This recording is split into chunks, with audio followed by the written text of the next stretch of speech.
How you doing? This is Jeffrey with icansharpenthat. Today we are sharpening a rotary hole punch. This is used for leather crafting and other craft projects, widely used all over the world. There's various different makes and models of these. What I like to first inspect is if there's any play in the wheel. If there is, I unscrew this stopper. And what this does is there's a couple, as you can see, notches that lock it into place. A lot of times, if this isn't tight on the notch, it kind of wiggles around, and I like to tighten that up for the customer. So today, we're going to see if we can sharpen this punch right here. I think it's this one. Let's give it a little test punch right here, just to show you what it does, or what it lacks thereof. It doesn't seem to want to do a clean hole out of that thing. As you see, it kind of leaves it stuck in there. And usually it's kind of have to force it to even get a decent cut. So a lot of hand strain from the customer, and what this will do is this will make the cut a whole lot easier. So let's click it out to the direction it's pointing right out from the handle. So if I was to follow the bottom part of the handle here, right, if I was to follow that straight out, that leads me right to our problem child right here. The two tools I'm using today is a diamond taper. You can find these pretty cheap on Amazon, or you can get probably a fine diamond file from DMT for a little bit more money. It'll last you a little bit longer. But these ones from Amazon, you can get about two for under $10. So I like to clean it out first, and we'll take a look at the edge there. You can see that it's got kind of a flat edge up on top. You can see the light catch it right on top there. So as you see right up here, see it's got a little rolled over edge right up on top. So what I like to do is I like to go in here with the diamond file, and I go up and down trying to clean out that burr as best as I can, so I can clean that edge up. What's nice about it is almost does most of the work for you, really. For the smaller ones that I can't go up and down with, I'll just twist it like this, and that will clean it out. So today we are using two belts. I am using an aluminum oxide 1000 grit belt right here. And you always want to wear eye protection when using these machines. It's quite possible while sharpening one of these punches, you could cut the belt and then it will whip out and lacerate you. It's very dangerous. Another thing about these machines too is whenever you're grinding metal, it's possible that static electricity can build up, go through the machine, and it can shock you. So what I like to do is I like to use some water. I spray it down, and that kind of eliminates almost all the shock. So less is more. We're going to try to do just one of these punches today, and then it kind of gives you the gist. I won't have to do the whole thing for you. It kind of takes a little while, so I'm going to make this a quick video. So here we go. So when I put it on the belt, I'm more aware of this one and this one, not the one I'm sharpening.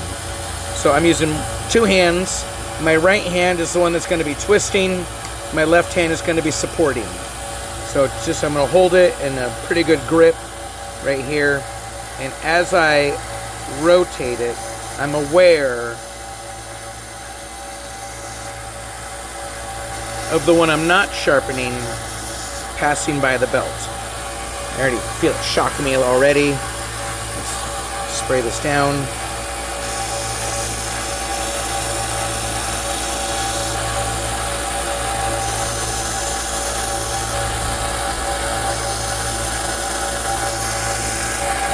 If you're having a hard time lining up the edge, you can always use a Sharpie on the very end. Kind of trace your work.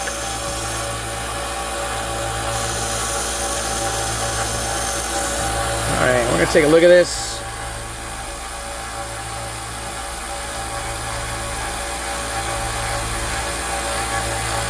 So right now we're building up a burr on the inside of this. Use that diamond file, clean her up.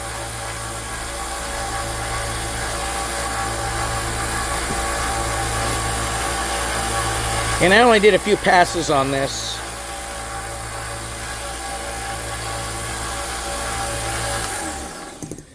Looks like that should be good. I took all the damage out of there that I could. What you see left hanging in there is a burr.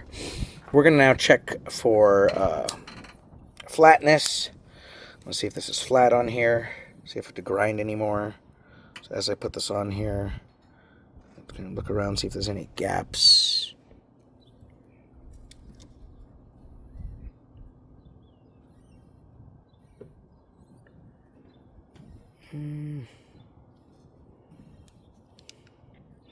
Looks pretty tight to me. If there are any gaps, what I would do is I would probably go at it flat like this. So I'll take the one that I'm using, I'll go at it flat, and then I'll re-apex the edge once I get it fully flat. But this one seems pretty good. See if I can clean a little bit more of that burr out of there. I see kind of hanging off the edge. There we go, and that should flip-flop itself out. So next thing I'm going to do is I'm going to switch this out for a leather belt, whatever that may be. Get my leather belt on here. Pop that leather belt on, and then I'm going to use a little bit of white buffing compound to polish up that edge. So let's get back at this again. Little white buffing compound. Once again, being more aware of the hole punches I'm not sharpening, to make sure I don't hit that belt and ruin my belt. You can really get some good control on it with both your hands here.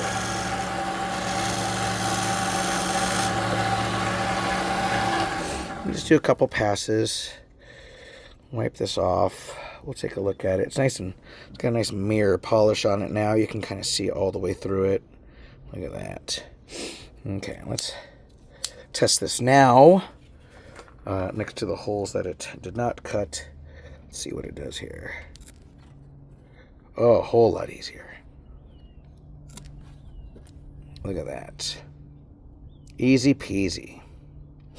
Cool, and that's about it. This is Jeff with I Can Sharpen That. I offer a mail order sharpening service. You can go to my website at icansharpenthat.com. You can also send me any messages here, or send me an email at icansharpenthat@gmail.com. I'm always happy to help. Anyhow, hope you have a wonderful day, and take care.